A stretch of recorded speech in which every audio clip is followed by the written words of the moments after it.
Dans l'endroit où ils sont retenus, Lizzie et Warren comprennent désormais qu'aucune fuite improvisée n'est encore possible. Warren aurait pu tenter sa chance seul, mais il a refusé d'abandonner la jeune femme aux mains de leur ravisseur. Ce choix les a conduits au même point.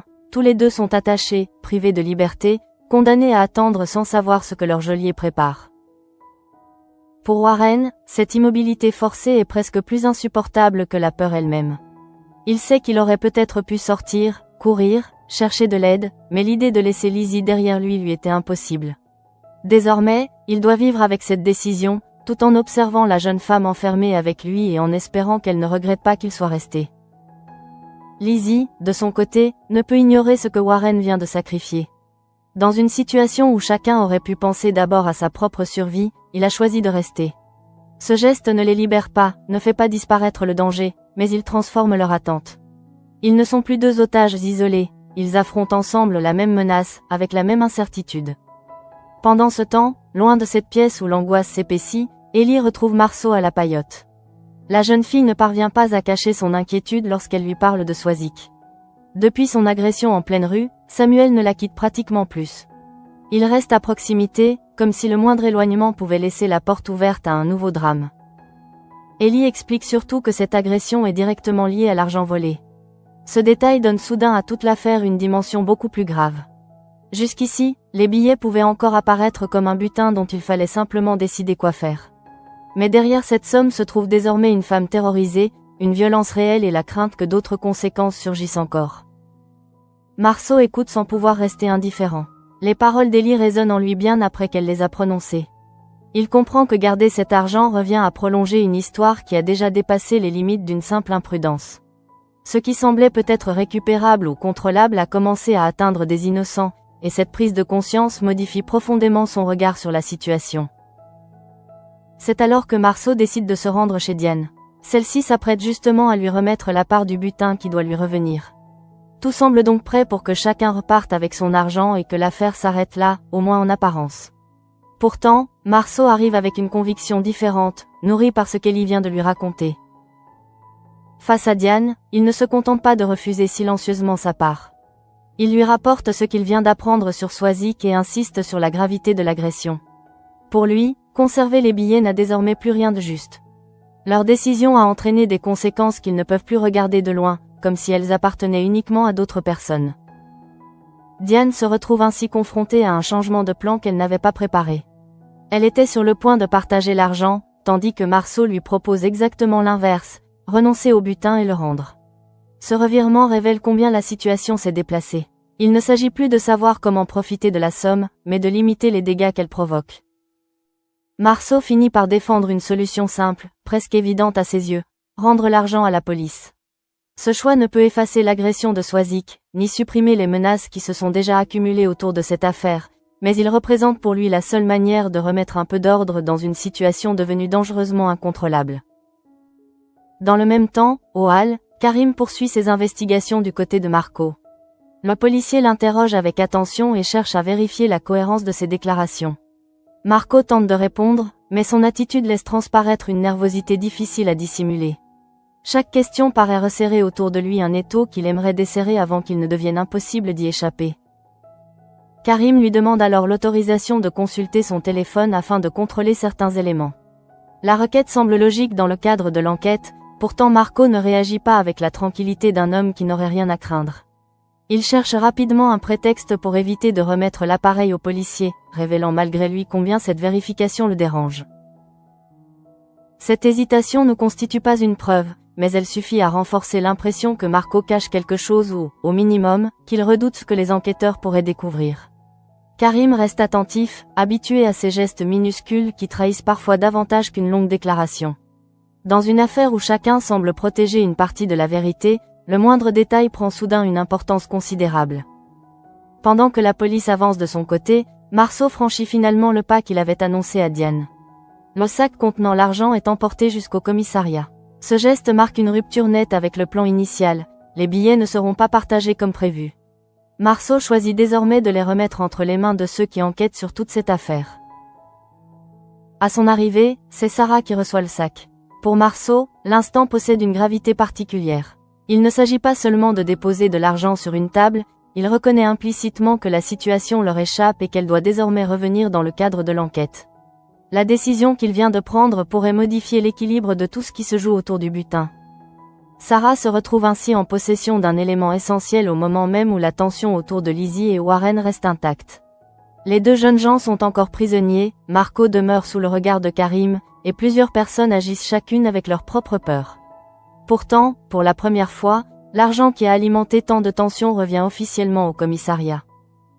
Mais ce retour ne signifie pas encore que le danger est terminé. Lizzie et Warren restent attachés et entièrement dépendants des décisions de leur ravisseur. Quelque part, Marco se prépare lui aussi à affronter les conséquences de cette affaire. Et tandis que Marceau vient de choisir de corriger ce qu'il pouvait encore corriger, le sort des deux otages demeure suspendu à un rendez-vous qui approche dangereusement. Quelques heures plus tard, la situation de Lizzie et Warren bascule brutalement. Le temps de l'attente est terminé, leurs ravisseurs les font sortir et les installent dans une voiture. Toujours sous leur contrôle, les deux jeunes gens comprennent qu'ils sont conduits vers le point de rendez-vous fixé avec Marco.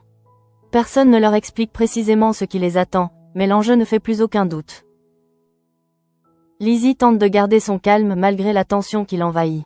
Après avoir été privée de toute possibilité de fuite, elle se retrouve désormais entraînée vers un échange dont elle ignore l'issue. Warren reste près d'elle, soumis aux mêmes menaces. Le choix qu'il avait fait de ne pas partir sans Lizzie prend ici tout son sens, ils continuent d'affronter cette épreuve ensemble. Pendant ce temps, Marco se prépare de son côté. Il sait que les ravisseurs attendent d'être remboursés et que Lizzie et Warren dépendent directement de ce rendez-vous. Après les questions insistantes de Karim Oual, l'étau semblait déjà se resserrer autour de lui. Désormais, il doit faire face à une urgence beaucoup plus concrète, récupérer les deux jeunes gens avant que la situation ne dégénère. Marco est prêt à remettre l'argent demandé. Dans son esprit, l'essentiel n'est plus de préserver ses secrets ni d'éviter les soupçons, mais de sortir Warren et Lizzie de ce piège. Pourtant, il avance sur un terrain dangereux. Les ravisseurs gardent l'avantage puisqu'ils détiennent encore les deux otages, et le moindre imprévu pourrait transformer l'échange en catastrophe. À ce moment-là, tout semble converger vers ce rendez-vous. Les ravisseurs arrivent avec Lizzie et Warren, Marco est prêt à payer, tandis que les policiers ont poursuivi leur enquête en parallèle. La tension atteint son point culminant, car chacun ignore encore comment les autres vont réagir. Pour les deux otages, quelques secondes suffisent désormais pour faire basculer leur avenir d'un côté ou de l'autre. Soudain, la police intervient. Karim et Sarah surgissent au moment décisif, interrompant l'échange avant que les ravisseurs puissent conserver le contrôle de la situation. Leur arrivée bouleverse immédiatement le rapport de force. Ceux qui imposaient jusque-là leurs conditions n'ont plus la maîtrise des événements, tandis que Lizzie et Warren voient enfin apparaître une véritable possibilité de sortir vivants de cette épreuve. Karim et Sarah parviennent à arrêter les malfaiteurs. Après des heures durant lesquelles Lizzie et Warren ont été enfermés, attachés puis déplacés sous la menace, leur captivité prend enfin fin. Aucun des deux n'est blessé. Ce détail est essentiel. Malgré le danger et l'incertitude qui ont accompagné chaque étape de leur enlèvement, ils sont finalement retrouvés sains et saufs. Pour Lizzie, la libération ne signifie pourtant pas que toutes les inquiétudes disparaissent immédiatement. Le corps est désormais libre, mais l'esprit reste encore marqué par tout ce qui vient de se produire. Elle a cru pouvoir perdre Warren, elle l'a vu renoncer à s'enfuir pour rester près d'elle, puis elle a été conduite vers un rendez-vous dont elle ne pouvait prévoir l'issue. Warren, lui aussi, sort de cette épreuve avec de nombreuses questions auxquelles la police veut désormais obtenir des réponses. Sa présence au cœur de l'affaire impose de comprendre précisément ce qu'il sait, comment tout a commencé et ce qui a conduit à leur enlèvement. La libération des otages clôt donc le danger immédiat, mais elle ouvre aussitôt le temps des interrogatoires. Un peu plus tard, Lizzie peut quitter le commissariat. À la sortie, elle retrouve enfin ses frères. Après l'angoisse de la disparition puis du kidnapping, cette réunion aurait pu être uniquement un moment de soulagement. Pourtant, Lizzie n'arrive pas à se détendre complètement. Une partie de ceux qui ont traversé cette affaire avec elle se trouve encore à l'intérieur du bâtiment. Marco et Warren sont toujours interrogés par les enquêteurs. Lizzie s'en préoccupe immédiatement. Si elle sait qu'ils sont désormais hors de danger physique, elle ignore encore quelles conséquences l'enquête peut avoir pour eux. Son soulagement se mélange donc à une inquiétude nouvelle, moins brutale que celle de la captivité, mais suffisamment forte pour l'empêcher de considérer l'affaire comme réellement terminée. Ses frères sont là, enfin capables de la voir saine et sauve, mais Lizzie reste tournée vers le commissariat. Tout ce qui s'est produit en si peu de temps laisse derrière lui un enchevêtrement de responsabilités et de secrets que la police doit maintenant démêler. La jeune femme est libre, mais elle sait que Warren, lui, n'a pas encore retrouvé la même tranquillité. Dans le même temps, une atmosphère totalement différente règne au hall lorsqu'un autre jeune garçon vient chercher des réponses. Milo passe voir Alex et apprend que la famille doit célébrer l'anniversaire de Judith dans la soirée. Cette information éveille aussitôt sa curiosité. Il ne se contente pas de demander comment la fête va se dérouler, il veut en savoir davantage sur les enfants d'Alex. Alex accepte de lui parler de ses frères et sœurs et lui montre des photographies. Pour Milo, ces images donnent une forme concrète à cette famille qu'il observe encore à distance. Des visages apparaissent, des liens deviennent plus réels, et Judith cesse d'être seulement un prénom évoqué dans une conversation. Le garçon découvre progressivement un univers familial auquel il semble vouloir se rapprocher. Alex, cependant, se trouve dans une position délicate. Il répond aux questions de Milo, lui montre les photos et ne peut rester totalement froid devant son intérêt. En même temps, il sait que la proximité du garçon peut provoquer de nouvelles tensions chez lui. Cette contradiction explique pourquoi il préfère parfois lui cacher certaines choses, persuadé que la distance peut encore protéger un équilibre devenu fragile. De son côté, Judith ne vit pas son anniversaire avec la légèreté que l'on pourrait attendre. Elle confie à Nor qu'elle appréhende la fête prévue avec sa famille. Les tensions accumulées l'empêchent d'aborder cette soirée comme une simple célébration. Au lieu de penser uniquement aux bougies et aux retrouvailles, elle redoute ce qui pourrait se dire ou se ressentir autour de la table. Nor tente alors de la ramener à l'essentiel. Elle lui conseille de profiter malgré tout de cette journée, de ne pas laisser les problèmes familiaux absorber entièrement un moment qui lui appartient. Judith entend les paroles de son amie, même si ses inquiétudes ne disparaissent pas pour autant. Elle décide néanmoins d'avancer vers cette soirée sans savoir qu'un simple message va bientôt tout bouleverser. Ainsi, tandis que Lizzie retrouve ses frères après avoir échappé à ses ravisseurs, une autre famille s'apprête à affronter une tension beaucoup plus silencieuse. Chez les Delcourt, personne n'imagine encore que Milo va s'inviter symboliquement dans l'anniversaire de Judith. Et lorsque sa voix finira par entrer dans la pièce, les questions que certains tentaient de garder à distance deviendront impossibles à ignorer. Le soir venu, la maison se remplit peu à peu de cette agitation particulière qui accompagne les anniversaires. Judith essaie de se laisser porter par l'instant, comme Nor le lui a conseillé, même si une tension diffuse continue de lui peser sur les épaules. Autour d'elle, les visages familiers sont réunis, les bougies sont prêtes, et chacun tente de donner à la soirée une apparence normale. Lorsque vient le moment de souffler les bougies, Judith se retrouve au centre de toutes les attentions. Pendant quelques secondes, la famille semble réussir à oublier ce qui la fragilise. Les sourires se croisent, les regards se tournent vers elle, et l'on pourrait croire que cette fête va enfin offrir une parenthèse. Mais Alex reçoit alors un message vocal qui interrompt doucement cet équilibre précaire. Le message vient de Milo. Alex décide de le faire écouter à tout le monde. La voix du petit garçon se fait entendre dans la pièce avec une simplicité désarmante. Il souhaite un bon anniversaire à Judith et ajoute qu'il espère pouvoir le fêter avec eux l'année prochaine. Ces quelques mots, prononcés sans arrière-pensée apparente, suffisent pourtant à modifier instantanément l'atmosphère familiale. Pour Milo, il s'agit probablement d'une manière spontanée de se rapprocher de ceux qu'il considère déjà comme sa famille. Il a vu les photographies, écouté Alex lui parler de ses enfants, et cette proximité nouvelle nourrit chez lui l'espoir d'être présent un jour à leur côté. Mais pour ceux qui entendent le message, cette projection vers l'avenir soulève immédiatement des questions beaucoup plus lourdes. Céleste est la première à réagir avec l'innocence de son âge. Elle commence à poser des questions sur Milo. Pourquoi parle-t-il ainsi de Judith? Pourquoi espère-t-il fêter son anniversaire avec eux l'année prochaine? Les adultes se retrouvent soudain confrontés à ce qu'ils auraient peut-être préféré repousser encore. La présence de Milo n'est plus quelque chose qui peut rester cantonné aux discussions entre grandes personnes. Alex écoute les interrogations de Céleste avec un malaise qu'il tente de contenir. Quelques heures plus tôt, il avait choisi de montrer à Milo les photographies de ses enfants, répondant à sa curiosité sans mesurer entièrement la manière dont ce lien pouvait rapidement prendre de l'ampleur. Désormais, la voix du garçon s'est invitée dans l'intimité familiale, et ses mots obligent chacun à regarder la situation en face. Judith, elle, se retrouve malgré elle au cœur d'un moment qui n'a plus grand-chose d'un simple anniversaire. Elle avait précisément confié à Nor qu'elle redoutait les tensions familiales, et ce qu'elle craignait prend une forme concrète au moment même où elle aurait dû seulement profiter de sa fête. Milo ne cherche pas à lui faire du mal, pourtant son message ouvre une brèche dans une soirée déjà fragile. Chloé ne peut pas davantage rester indifférente. L'existence de Milo et la place qu'il semble souhaiter prendre dans la famille viennent toucher directement l'équilibre qu'elle tente de préserver.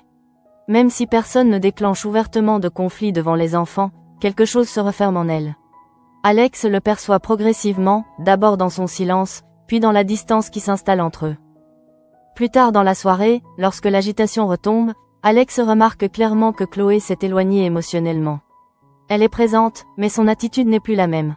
Le message de Milo a réveillé des inquiétudes que les mots ne suffisent pas encore à apaiser.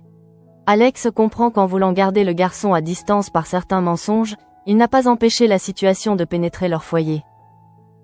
Cette distance de Chloé touche Alex d'autant plus qu'il avait probablement espéré maintenir les deux mondes séparés, d'un côté Milo et ses questions, de l'autre sa famille et ses habitudes. Mais les frontières deviennent de plus en plus poreuses. Un simple message vocal a suffi à faire entrer Milo au milieu d'un anniversaire familial et à provoquer des interrogations auxquelles Céleste elle-même demande désormais des réponses. Pendant ce temps, une autre famille connaît une forme de tension beaucoup plus légère. Au Spoon, Mona a décidé de prendre en main la vie sentimentale de George avec l'assurance de quelqu'un persuadé d'agir pour son bien. Elle lui montre fièrement le profil qu'elle a créé sur une application de rencontre, sans lui avoir réellement demandé s'il souhaitait y apparaître. George découvre alors qu'il est officiellement inscrit sur une plateforme destinée à lui trouver une partenaire. Mais Mona ne s'est pas contentée de créer un profil. Elle compte également le gérer elle-même, sélectionner les femmes qui pourraient lui convenir et discuter à sa place si nécessaire. Pour George, la situation oscille immédiatement entre l'agacement et l'absurdité. Mona ne voit pourtant pas le problème de la même manière. À ses yeux, son fils reste célibataire depuis trop longtemps, et elle semble convaincue qu'un peu d'organisation maternelle peut résoudre ce qu'elle considère comme un manque dans sa vie. Son enthousiasme contraste avec le visage de George, qui comprend qu'il risque de devenir spectateur de sa propre vie amoureuse si elle continue ainsi. Au commissariat, George raconte cette nouvelle aventure à Roxane. La situation l'amuse rapidement, et tous les deux imaginent une manière de rendre à Mona la monnaie de sa pièce. Puisqu'elle veut absolument gérer les conversations sur l'application, il décide de lui offrir exactement ce qu'elle demande, mais sous une forme qu'elle n'imagine certainement pas. Le plan consiste à créer de faux profils et à pousser Mona à discuter avec des prétendantes qui n'existent pas réellement. George retrouve aussitôt une part de légèreté. Plutôt que d'entrer dans un conflit frontal avec sa mère, il préfère la troller en utilisant son propre terrain de jeu. Roxane se prête volontiers à cette idée, séduite par la perspective de voir jusqu'où Mona peut aller. Cette complicité entre George et Roxane offre au commissariat un moment de respiration après les affaires beaucoup plus lourdes qui l'occupent. Les kidnappings, les interrogatoires et les menaces laissent temporairement place à une petite revanche familiale. Pourtant, cette tranquillité ne va pas durer. À mesure que le soir tombe, un autre policier s'apprête à prendre son service dans une atmosphère beaucoup plus inquiétante. Nordine est chargé de rester à l'accueil du commissariat pour la nuit. Dès le début de sa garde, la fatigue se fait sentir. Il a passé une grande partie de la nuit précédente à jouer aux jeux vidéo et en paye désormais le prix.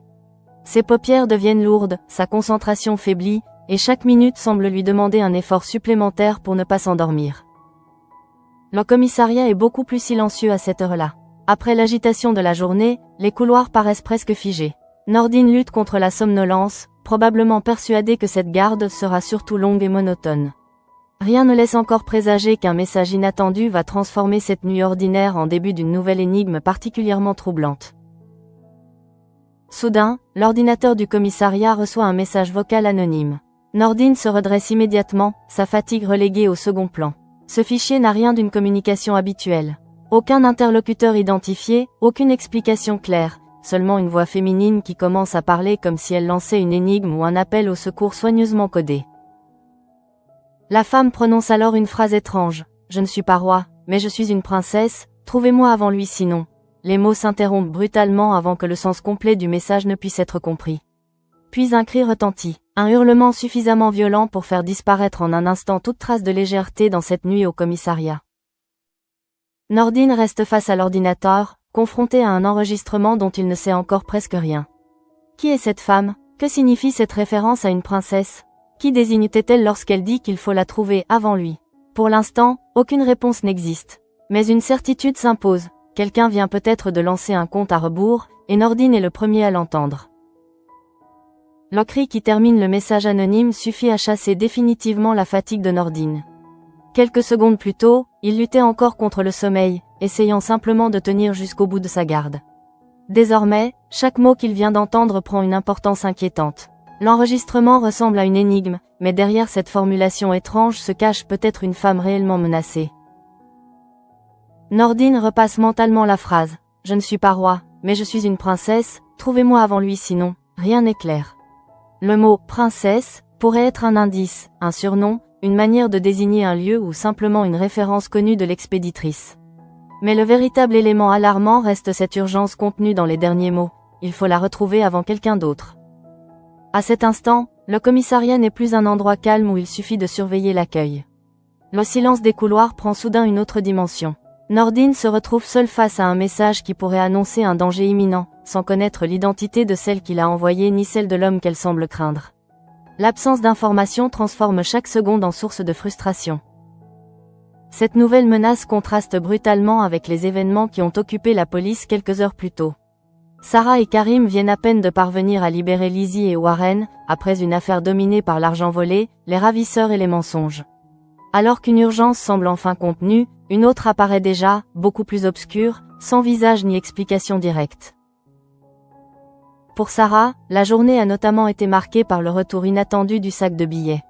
Marceau, après avoir compris à quel point cette affaire avait déjà blessé des innocents, a préféré remettre l'argent à la police plutôt que de conserver sa part. Son choix représente un tournant essentiel, car il rompt avec la logique qui avait jusque-là alimenté les risques autour de cette somme. Marceau n'a pourtant pas pris cette décision par peur de perdre sa part. Ce qui l'a profondément atteint, c'est le récit d'Élie concernant Swazik. Apprendre qu'une femme avait été agressée en pleine rue à cause de cet argent a fait disparaître toute possibilité de considérer les billets comme un simple gain à partager. Derrière eux, ils voyaient désormais les conséquences concrètes de leur décision. Diane avait été prête à lui donner sa part lorsque Marceau est arrivé chez elle. Le plan semblait encore pouvoir suivre son cours initial, chacun récupérant ce qui lui revenait. Mais le jeune homme a choisi de remettre en question cette logique au dernier moment. Sa volonté de rendre l'argent a placé Diane face à une évidence qu'elle ne pouvait plus simplement repousser. Ce revirement n'efface rien de ce qui s'est déjà produit.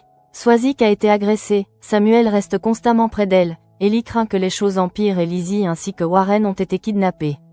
Cependant, le geste de Marceau marque une tentative de sortir de cette spirale avant qu'elle n'entraîne d'autres victimes.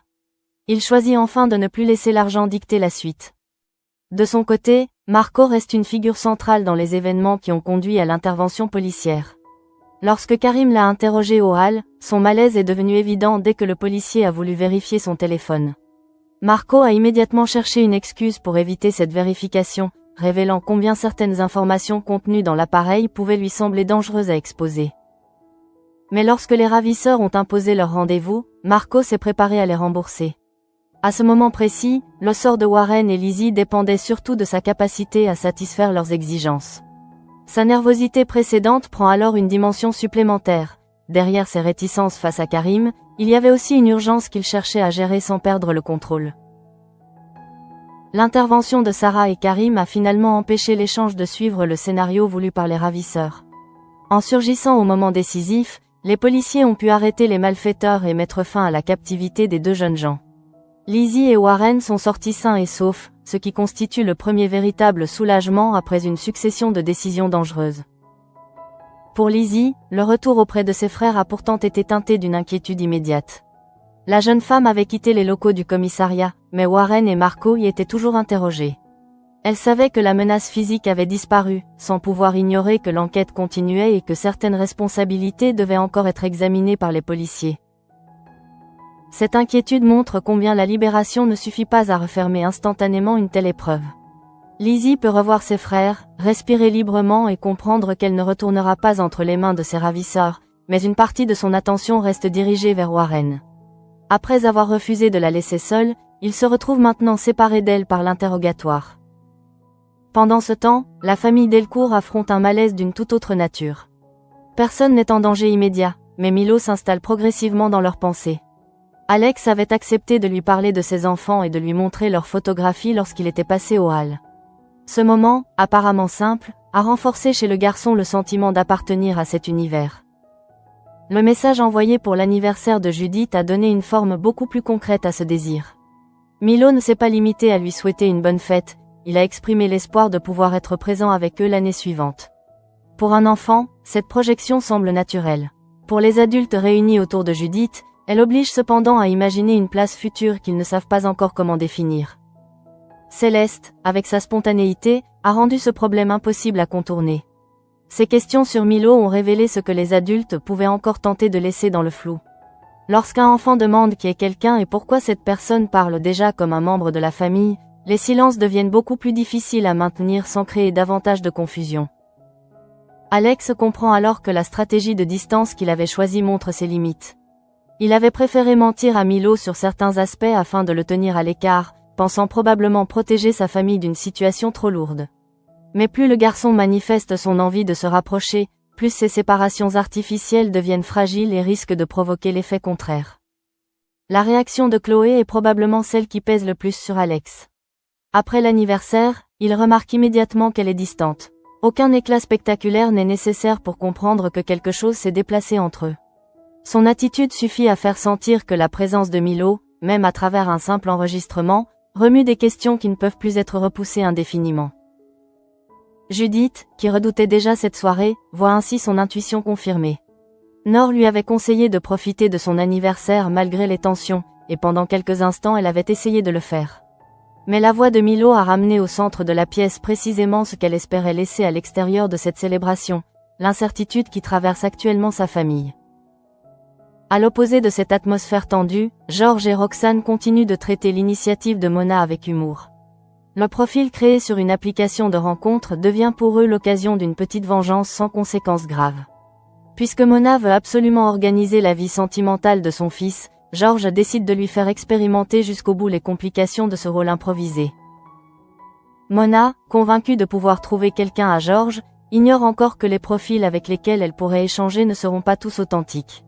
George et Roxane comptent justement jouer sur cette détermination.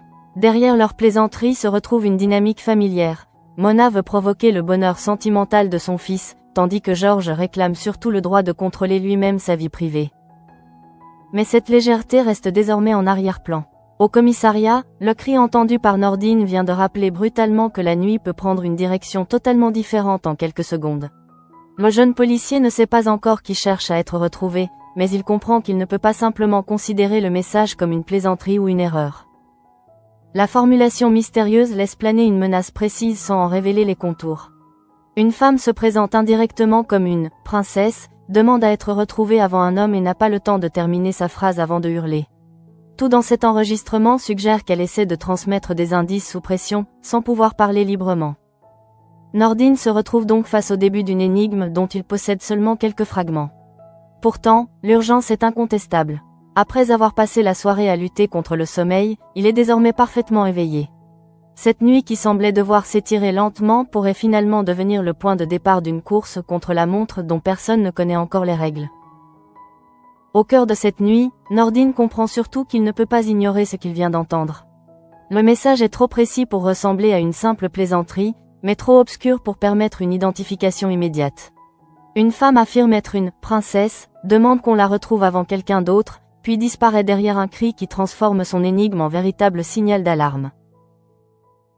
La fatigue qui l'écrasait quelques minutes auparavant semble avoir disparu. Nordine fixe l'écran, conscient que cet enregistrement peut être la seule trace laissée par une personne en danger. Pourtant, il ne possède encore aucun nom, aucun lieu, aucun visage auquel rattacher cette voix. Toute la difficulté se trouve là, comprendre ce que la femme a voulu transmettre avant qu'il ne soit trop tard. Ce dernier événement vient prolonger une journée au cours de laquelle la police n'a pratiquement jamais cessé d'être sollicitée. Karim et Sarah viennent de mettre fin au calvaire de Lizzie et Warren, mais à peine cette affaire trouve-t-elle une issue qu'un nouveau mystère surgit. À 7, le soulagement semble toujours provisoire, comme si chaque problème résolu pouvait immédiatement laisser place à une autre menace.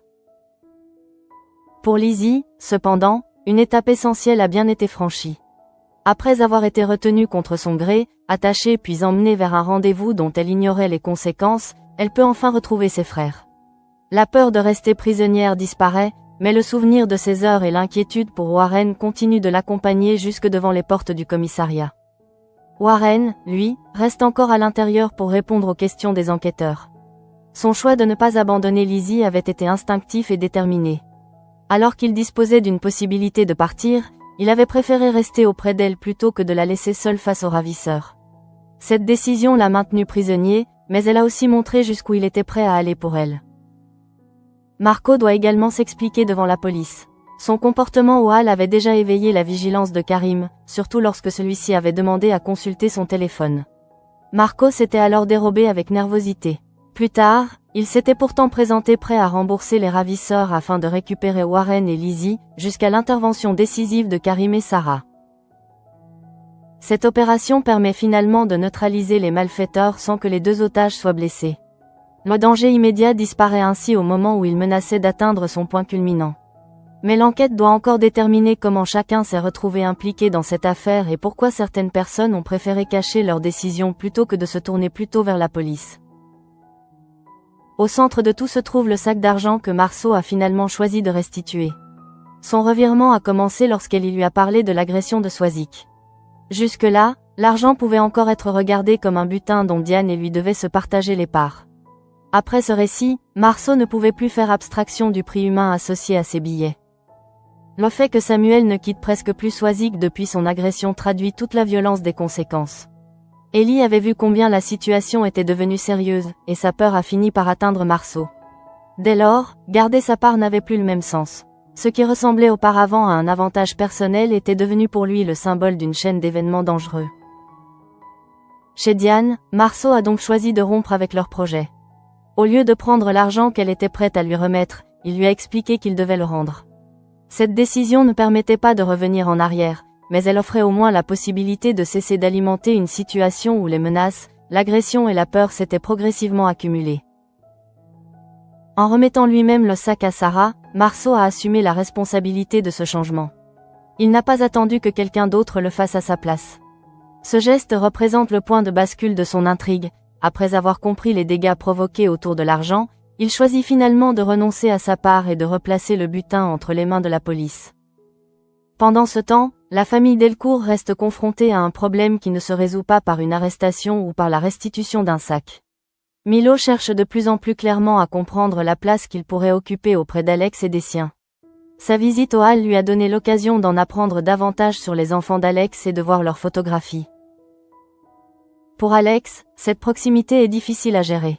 Il veut répondre aux attentes de Milo sans laisser la situation bouleverser trop brutalement son foyer. C'est précisément pour maintenir cette distance qu'il préfère parfois lui mentir.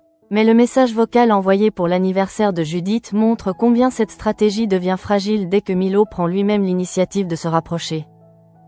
Lorsque sa voix retentit devant toute la famille, la simplicité de ses mots produit un effet disproportionné. Il souhaite un bon anniversaire à Judith et espère pouvoir le célébrer avec eux l'année suivante. En quelques secondes, Milo ne parle plus seulement comme un garçon curieux de connaître cette famille, il se projette déjà dans une future fête à leur côté. Céleste ne peut alors retenir ses questions. Son interrogation rend visible une réalité que les adultes auraient peut-être préféré garder encore quelque temps à distance. Milo est désormais suffisamment présent pour qu'un enfant remarque son existence et veuille comprendre son lien avec eux. Alex se retrouve donc face aux conséquences d'un rapprochement qu'il espérait encore pouvoir contrôler. Judith ressent elle aussi le poids de ce moment. Elle avait confié à Nor son appréhension avant la fête, justement parce qu'elle savait que les tensions familiales risquaient d'envahir cette journée. Nor lui avait conseillé d'en profiter malgré tout. Pourtant, au moment des bougies, les paroles de Milo viennent confirmer que les inquiétudes de Judith n'étaient pas simplement imaginaires. Le soir, Alex observe Chloé et comprend que le malaise ne s'est pas dissipé avec la fin de la fête. Elle se montre distante, comme si le message avait laissé derrière lui une trace qu'elle ne parvenait pas à effacer. Alex peut difficilement ne pas comprendre que Milo occupe désormais une place émotionnelle bien plus grande que celle qu'il voulait lui accorder au départ. Dans une ambiance beaucoup plus légère, George se débat avec une autre forme d'intrusion familiale. Mona, déterminée à mettre fin au célibat de son fils, lui a créé un profil sur une application de rencontre et ne voit aucun problème à en assurer elle-même la gestion. Pour elle, cette initiative doit forcément rapprocher George d'une femme susceptible de lui correspondre. George refuse cependant de subir sans réagir les projets sentimentaux de sa mère. En racontant l'histoire à Roxane, il trouve rapidement une alliée amusée par la situation. Ensemble, ils décident de créer de faux profils afin de faire discuter Mona avec des personnes imaginaires. La plaisanterie devient leur manière de reprendre le contrôle sans provoquer immédiatement une confrontation. Ce jeu apporte un peu de légèreté à une journée dominée par des affaires beaucoup plus graves. Mona pense agir pour le bien de George, tandis que son fils préfère tourner son excès de zèle en dérision. Mais cette parenthèse humoristique s'achève au moment où le commissariat plonge dans le silence de la nuit et où Nordine se retrouve seule à l'accueil. Après avoir passé la nuit précédente devant ses jeux vidéo, Nordine peine d'abord à garder les yeux ouverts. Rien ne semble annoncer un événement particulier. Puis le message apparaît sur l'ordinateur. Une voix féminine se fait entendre, et chaque mot efface un peu plus la banalité de cette garde nocturne jusqu'à ce qu'un cri brutal fasse disparaître toute ambiguïté sur le danger potentiel. « Je ne suis pas roi, mais je suis une princesse, trouvez-moi avant lui sinon », la phrase reste inachevée. Aucun élément supplémentaire ne permet encore de comprendre précisément ce qu'elle signifie. Mais l'urgence contenue dans ce mystérieux appel suffit à faire naître une inquiétude immédiate. Quelque part, une femme semble attendre qu'on la retrouve avant qu'un autre ne la trouve. Ainsi s'achève une journée où plusieurs équilibres ont changé en quelques heures. Marceau a finalement renoncé à sa part d'argent, Lizzie et Warren ont été sauvés, Milo a perturbé malgré lui l'anniversaire de Judith, et George découvre jusqu'où Mona est prête à aller pour lui trouver quelqu'un. Mais au commissariat, l'attention est désormais attirée vers une menace encore totalement inconnue. Nordine reste devant l'ordinateur avec pour seuls indices une voix, une princesse, un homme mystérieux et ce cri glaçant. Rien ne permet encore d'identifier la victime ni de savoir ce qui lui est arrivé. Une seule certitude demeure, après la libération de Lizzie et Warren, une nouvelle course pourrait déjà commencer, et cette fois personne ne sait encore où chercher.